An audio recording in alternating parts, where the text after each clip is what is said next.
नमस्कार मित्रों, एक बार फिर से आप सभी का स्वागत है। आज के इस वीडियो में हम सभी लोग टीजीटी पीजीटी चित्रकला की तैयारी के लिए प्रैक्टिस सेट हल करेंगे और इस प्रैक्टिस सेट में पूरे आपको 50 प्रश्न मिलेंगे जो कि आपके एग्जाम के लिए बहुत ही लाभदायक सिद्ध हो सकते हैं।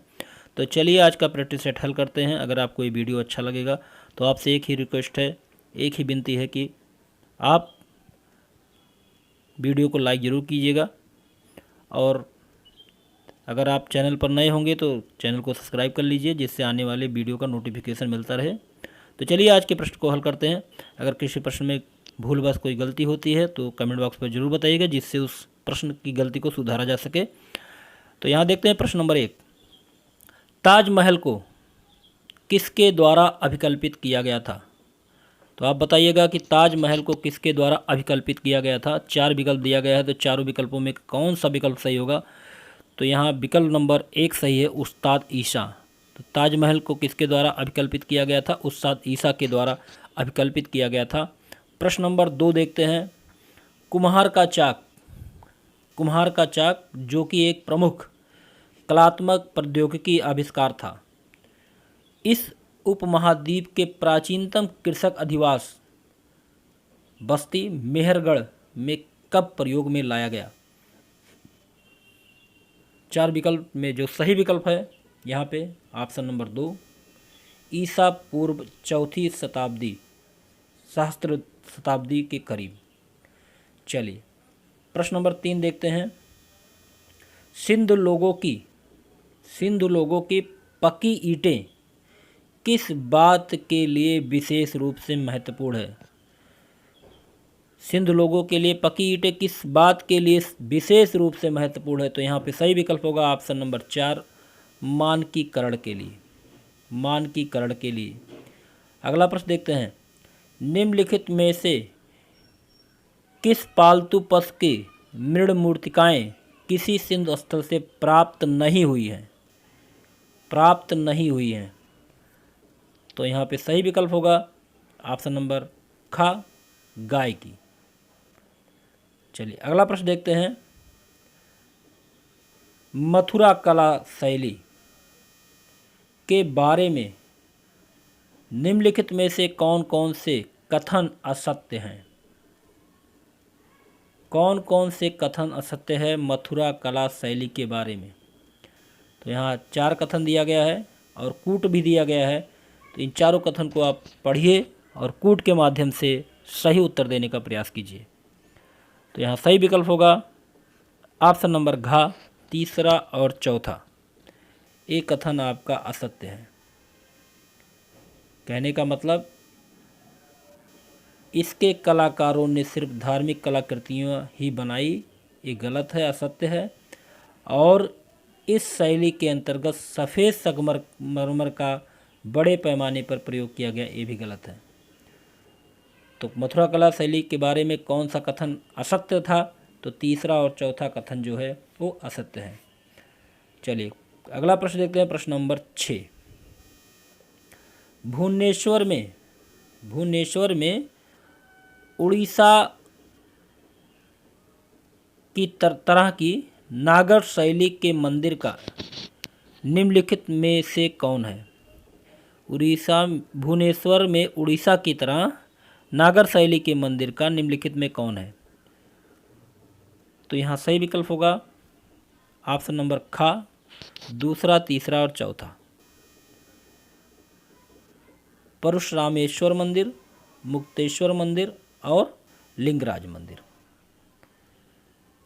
अगला प्रश्न देखते हैं, प्रश्न नंबर 7।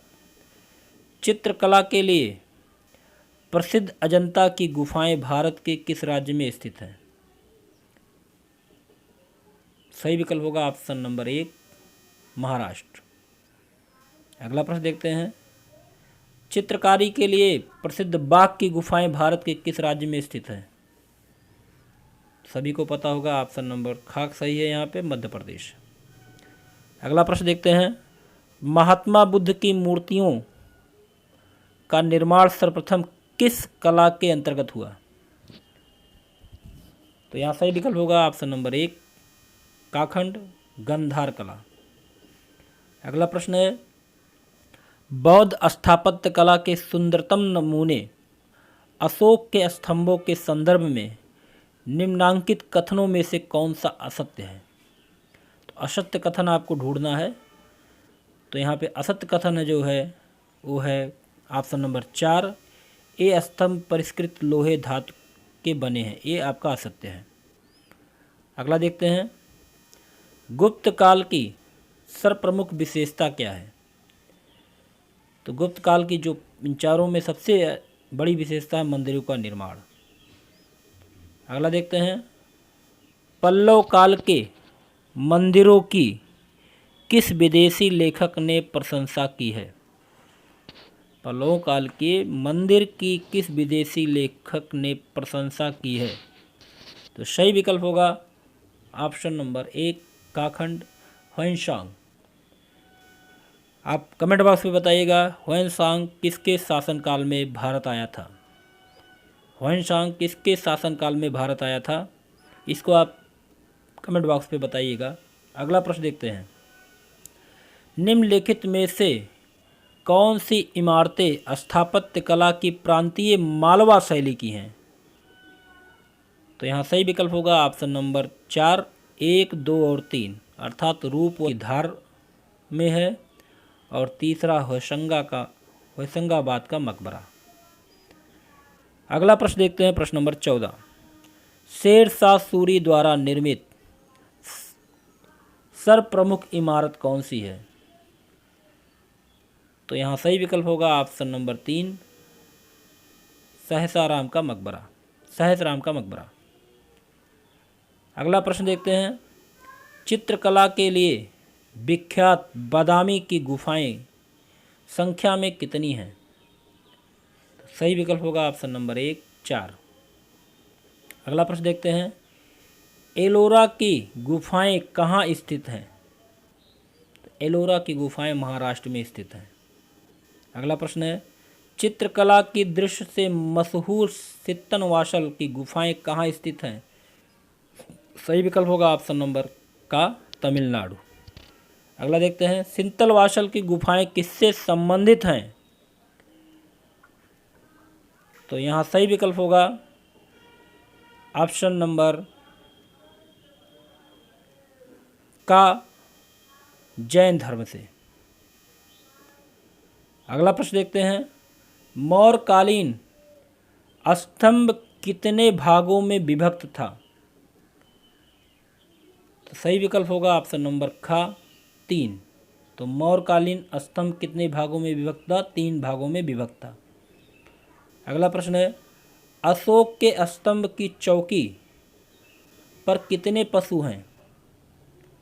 तो अशोक के स्तंभ की चौकी पर कुल मिला के 4 पशु को दर्शाया गया है। ऑप्शन नंबर 3 सही होगा यहाँ पे।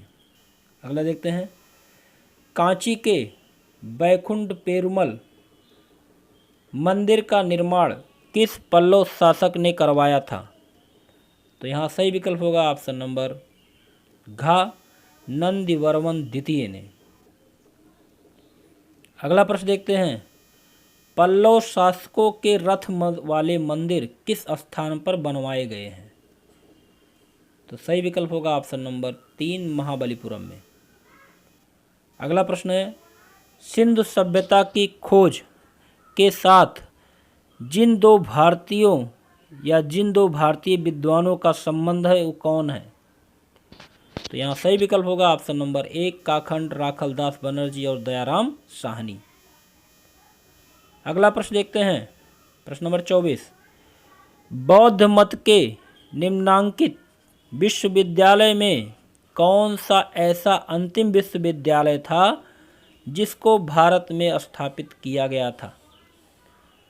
तो यहाँ सही विकल्प जो होगा ऑप्शन नंबर 4, विक्रमशिला विश्वविद्यालय।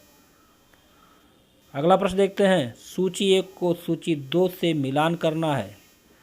सूची 1 को सूची 2 से मिलान करना है, तो चलिए इसका मिलान करते हैं।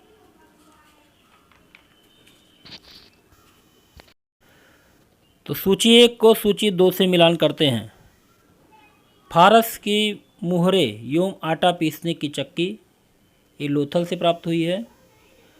गुड़िया निर्माण का कारखाना और लिपस्टिक ये चंद हुदड़ों से प्राप्त हुआ है। ठोस पहियों वाली गाड़ी एवं मछुआरे का चित्र ये हड़प्पा से प्राप्त हुआ है। और अलंकृत एवं कच्ची ईंटें कालीबंगा से प्राप्त हुआ है। तो इस तरह से सही मिलान होगा 4 2 1 3, 4 2 1 3। तो देख लेते हैं इसका कौन सा विकल्प सही होगा। तो 4 2 1 3 विकल्प नंबर दूसरे में सही है, तो ऑप्शन ख सही होगा यहाँ पे। अगला प्रश्न देखते हैं, सिंधु सभ्यता में कुंभकारों के भट्टे के अवशेष कहाँ पर मिलते हैं। तो यहाँ सही विकल्प होगा ऑप्शन नंबर 3 अर्थात गाखंड मोहनजोदड़ो में। अगला प्रश्न है, पुरातत्व विभाग की स्थापना किस वायसराय के काल में हुई। तो यहाँ सही विकल्प होगा ऑप्शन नंबर 3 गाखंड लॉर्ड कर्जन। अगला प्रश्न है, यहाँ पर सूची 1 को सूची 2 से मिलान कीजिए। तो एक गुप्तकालीन मंदिरों के प्रकार दिए गए हैं और उदाहरण दिया गया है। तो पहले गुप्तकालीन मंदिर का प्रकार पढ़ते हैं। ए सपाट छतों वाले वर्गाकार मंदिर। तो सपाट छतों वाले वर्गाकार मंदिर जो है वो आपको मड़ियार मठ का देखने को मिलेगा। ए को मिलाते हैं दूसरे से। इसके बाद दूसरा देखते हैं, विमान युक्त वर्गाकार मंदिर। तो नचला कुठार का भूमरा एवं क्रमशः पार्वती और शिव का मंदिर जो है वो विमान युक्त वर्गाकार मंदिर की श्रेणी में रखा जाएगा। इसको बी को चौथे से मिलाते हैं। तीसरा है शिखर वाले वर्गाकार मंदिर। तो देवगढ़ का भीतर गांव का मंदिर है, ऑप्शन 1 से मिलाएंगे। इसके बाद आयताकार मंदिर। तो आयताकार मंदिर एहोल का कपिलेश्वर मंदिर, ये आपका आयताकार मंदिर की श्रेणी में रखा जाएगा। इसके बाद वृत्ताकार मंदिर। तो वृत्ताकार मंदिर कहें या स्तूप कहें तो सांची का स्तूप, इसको 3 से मिलाएंगे। इस तरह 2 4 1 5 3 यहाँ पर विकल्प सही होगा। चलिए अगला प्रश्न देखते हैं, प्रश्न नंबर 29। चित्रकला की अभ्रंश शैली से संबंधित निम्नांकित कथनों में से कौन सा कथन असत्य है। तो यहाँ सही विकल्प होगा ऑप्शन नंबर 4, उपरोक्त तीनों कथन असत्य हैं। उपरोक्त तीनों कथन क्या हैं, असत्य हैं। चलिए अगला प्रश्न देखते हैं, प्रश्न नंबर 30। औरंगजेब द्वारा निर्मित रबिया दुर्रानी का मकबरा कहाँ स्थित है। तो यहाँ सही विकल्प होगा ऑप्शन नंबर 3, औरंगाबाद। अगला प्रश्न देखते हैं, निम्न में से कौन सा मुगल सम्राट स्थापत्य कला की अपेक्षा चित्रकला में अधिक रुचि रखता था।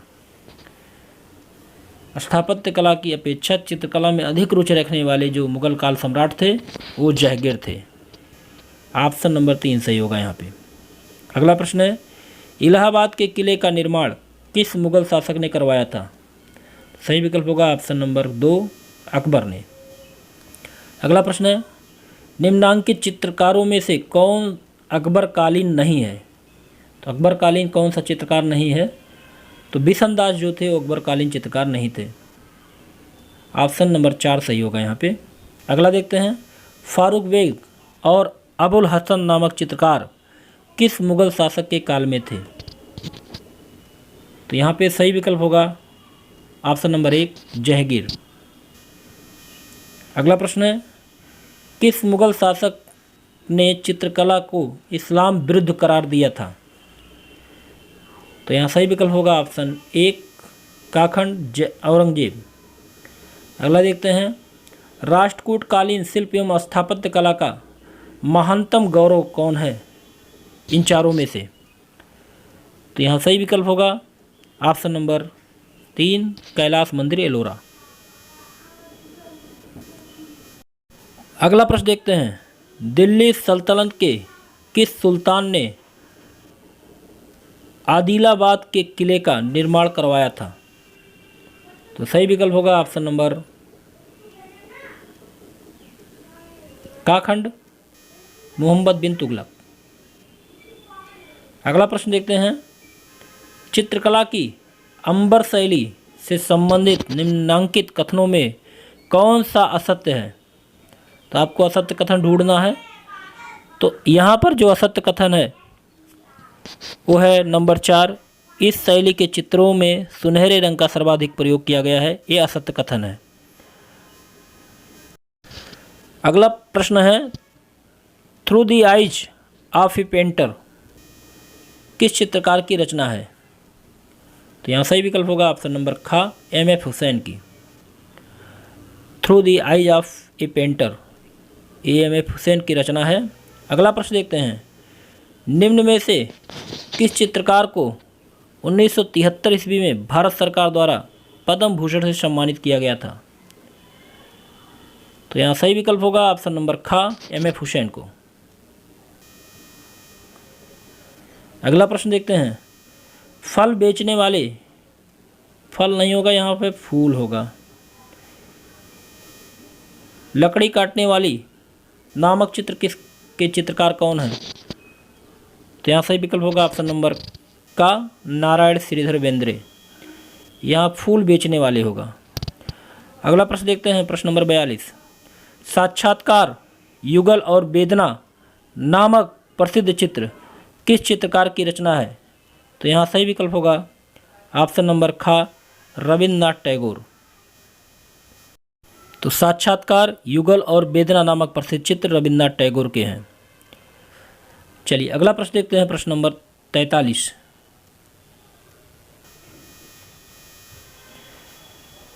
मेवाड़ का वह कौन सा शासक था जो दुर्ग निर्माण करने की कला में महाप्रवीण था और जिसने 32 किले, अनेक मंदिरों, झीलों, जलाशयों आदि का निर्माण करवाया था।